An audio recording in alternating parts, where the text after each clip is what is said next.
Favourite tales.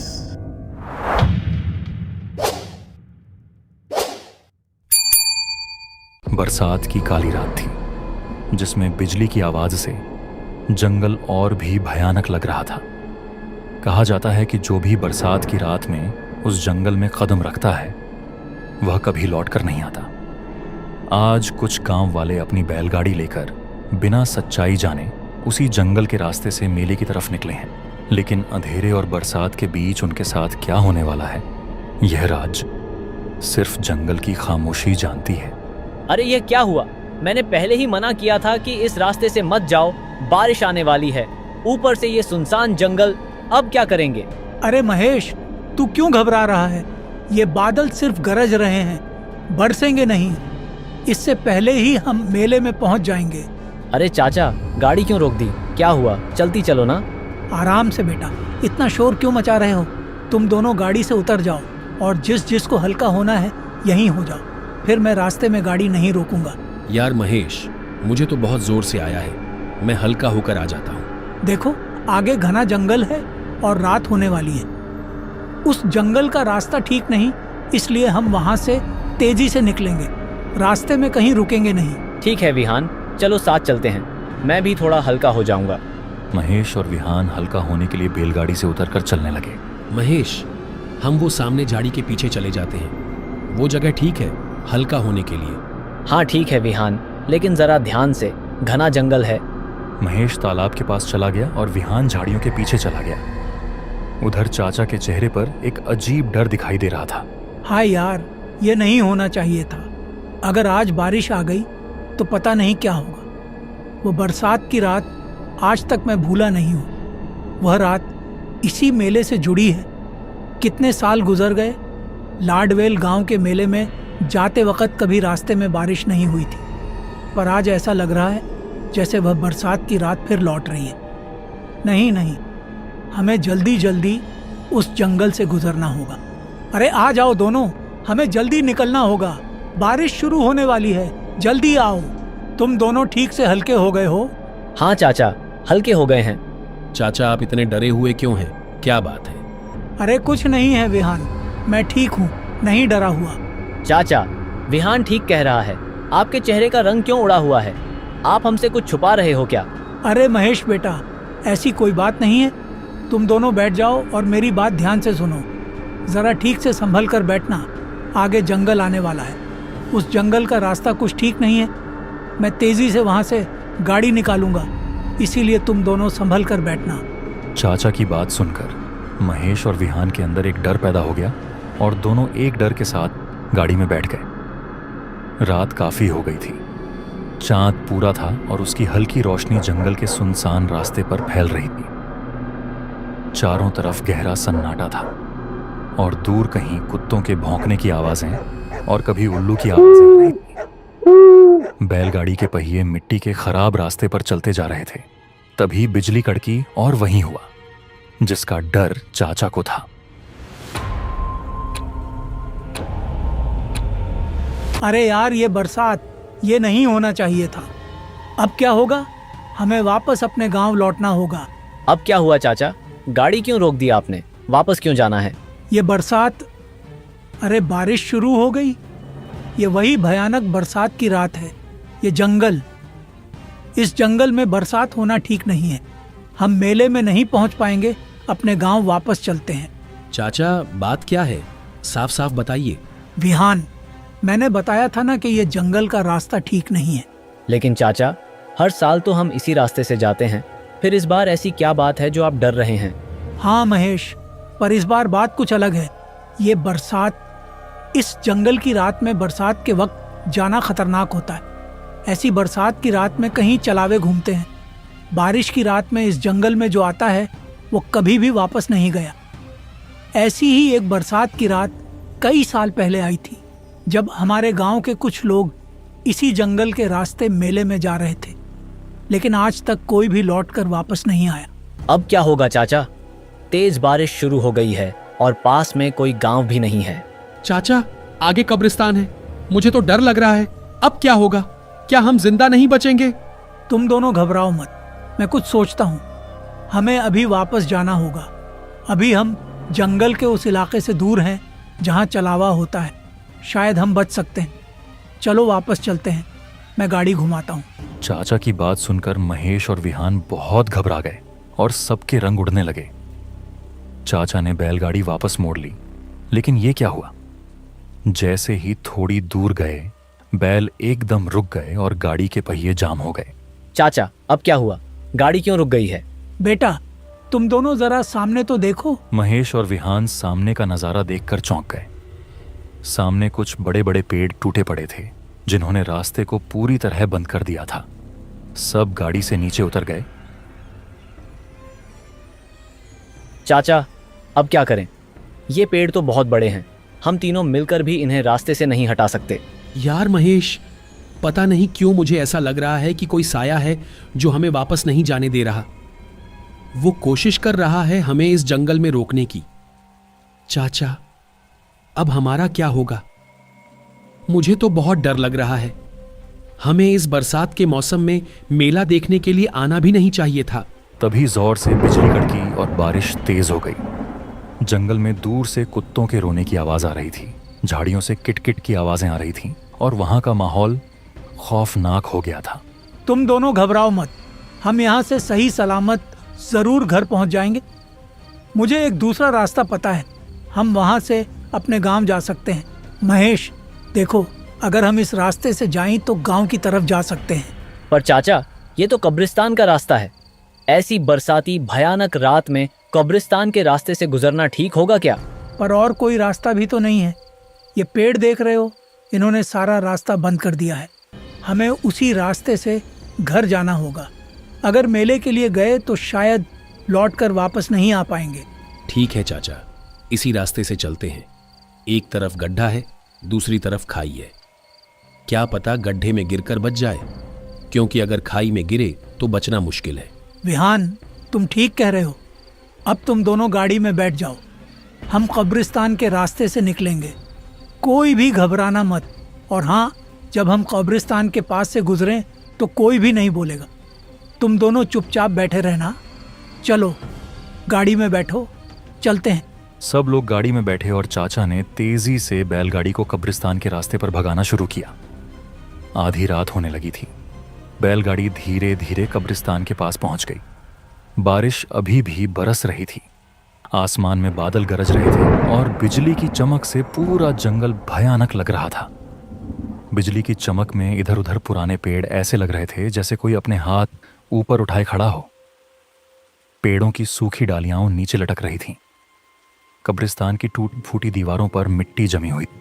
तभी हवा अचानक ठंडी हो गई, जैसे किसी ने अपनी सांस रोक ली हो। बैलगाड़ी जब कब्रिस्तान के रास्ते से गुजरी तो सब चुप हो गए। अचानक एक कब्र से मिट्टी खिसकने की आवाज आई और दूर से किसी औरत के रोने की आवाज सुनाई दी। महेश, ये कैसी आवाज थी? ऐसा लग रहा था जैसे ये आवाज कब्रिस्तान से आई हो, किसी औरत के रोने की आवाज। महेश अपने डर को छुपाते हुए बोला, आहा, शायद हवा होगी। हवा की वजह से कुछ गिरा होगा। लेकिन सबके दिल की धड़कनें तेज हो चुकी थीं। कुछ ही देर के बाद बैलगाड़ी के सामने एक बुढ़िया खड़ी दिखाई दी। उसके हाथ में एक लालटेन थी जो हल्की रोशनी बिखेर रही थी। चेहरे पर झुर्रियां थीं और आंखें काली गुफाओं जैसी लग रही थीं। उसकी आंखों में जैसे कोई राज दफन हो। उस औरत को सामने देखकर बैल एकदम रुक गए और चाहकर भी आगे नहीं बढ़ रहे थे। कहाँ जा रहे हो तुम लोग? अम्मा, वो हम अपने गांव लाडवेल की तरफ जा रहे हैं। इतनी रात को इस जंगल में किस वास्ते आए हो? वो हम लाडवेल गांव का मेला देखने जा रहे थे, लेकिन रास्ते में बारिश आ गई, इसलिए वापस अपने गांव जा रहे हैं। हा हा हा हा, मेला देखने बरसात की रात में इस रास्ते से? जो भी इस रास्ते से जाएगा वो बचेगा नहीं, तुम्हें पता है ना? जी जी अम्मा, हमें पता है कि इस जंगल में ऐसी बरसात की रातों में चलावे घूमते हैं। हम इसीलिए तो वापस जा रहे हैं। हा हा हा हा, अरे वापस क्यों जा रहे हो? जब मेला देखने आए हो तो देखकर जाओ ना। मेरा दिल कर रहा है तुम्हें सही रास्ता बता दूं। इस तरफ से चले जाओ, इस रास्ते से वो जंगल नहीं आएगा। तुम लोग सीधे मेले में पहुंच जाओगे और रास्ता भी बिल्कुल ठीक है। चाचा, ये अम्मा ठीक ही तो कह रही हैं। अब हम इतनी दूर आ ही गए हैं तो मेला देखकर चले जाएंगे। पर विहान, ये ठीक रहेगा क्या? मैं तो कहता हूँ वापस चलते हैं। अच्छा, ठीक है विहान, हम इसी रास्ते से चलते हैं मेले में। अम्मा, आपका शुक्रिया, आपने ठीक रास्ता बताया। चाचा ने उस अम्मा जी के बताए हुए रास्ते पर बैलगाड़ी को भगाना शुरू किया। उस बुरी औरत की आंखों में एक अजीब चमक उभर आई और होठों पर एक डरावनी हंसी थी।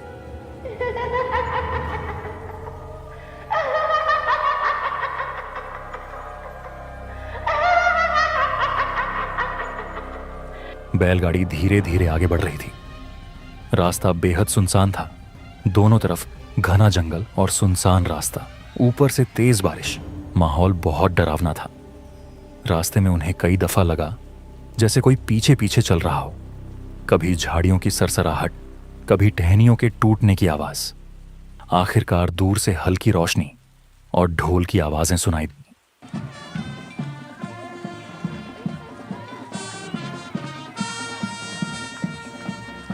सब खुश हो गए, लेकिन उन्हें नहीं पता था कि मेले में उनके साथ क्या होने वाला है, जिसकी उन्होंने कभी भी कल्पना नहीं की थी। महेश, ढोल की आवाजें आ रही हैं। आखिरकार हम मेले में पहुंच गए। हाँ विहान, सामने रोशनी है और ढोल की आवाजें भी हैं। हम मेले के करीब पहुंच गए। महेश, मैं तो मेले में छाता खरीदूंगा। बारिश बहुत तेज है, हम सब भीग गए हैं। ठीक है, तुम छाता खरीद लेना, मैं भी देखता हूँ। अगर कुछ अच्छा लगा तो मैं भी कुछ खरीद लूंगा। जैसे ही सब लोग मेले में पहुंचे, उनके होश उड़ गए। मेले में उनके अलावा कोई भी नहीं था।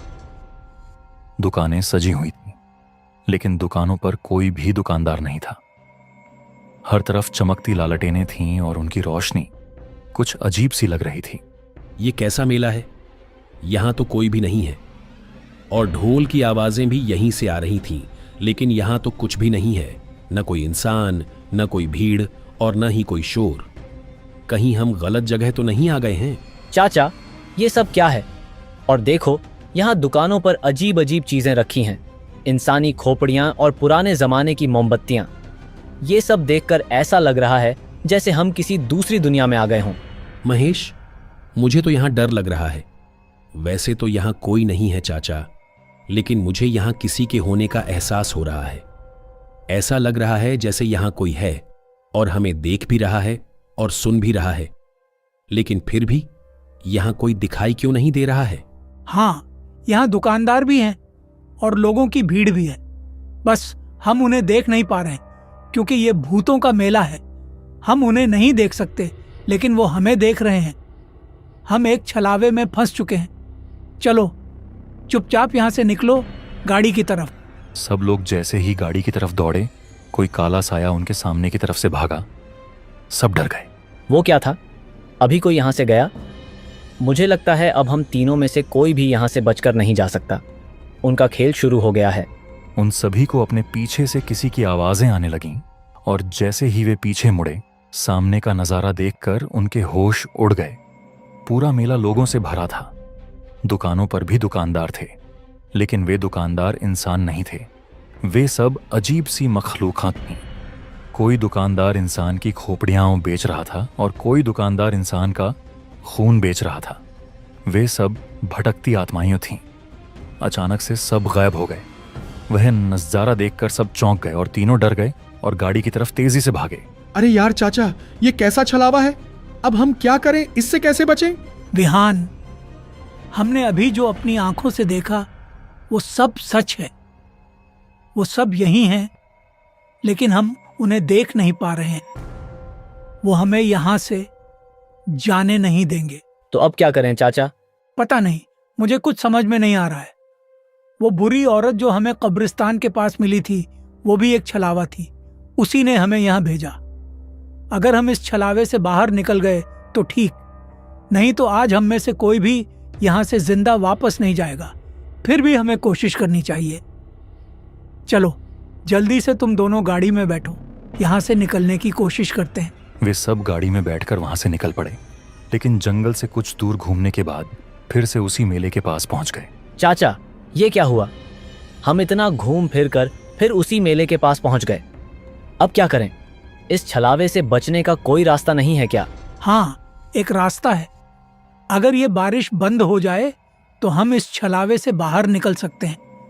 बारिश बंद होते ही छलावा अपने आप गायब हो जाएगा। ये सिर्फ बारिश में ही दिखाई देता है, इसलिए जब रास्ते ही में बारिश शुरू हो गई थी तो मैं डर गया था। अचानक कुछ ऐसा हुआ जो भयानक सपने से कम नहीं था। चारों तरफ से कुछ डरावनी आत्माएं उन्हें घेरने लगीं। वे धीरे धीरे उनके पास आ रही थीं। उनकी आंखों में नफरत, गुस्सा और एक भूख थी। वह आत्माएं भूखी नजरों से उन सब की तरफ देख रही थीं। चाचा और महेश विहान ने जिंदा बचने की उम्मीद छोड़ दी थी। उन्हें लगा अब वे जिंदा नहीं बच पाएंगे। वे आत्माएं हमला करने ही वाली थीं कि अचानक बारिश बंद हो गई। बारिश के बंद होते ही सारी आत्माएं गायब हो गईं और उस भूतिया मेले का छलावा खत्म हो गया। हाय शुक्र है, आज तक इस बरसाती छलावे से कोई भी बचकर नहीं निकला।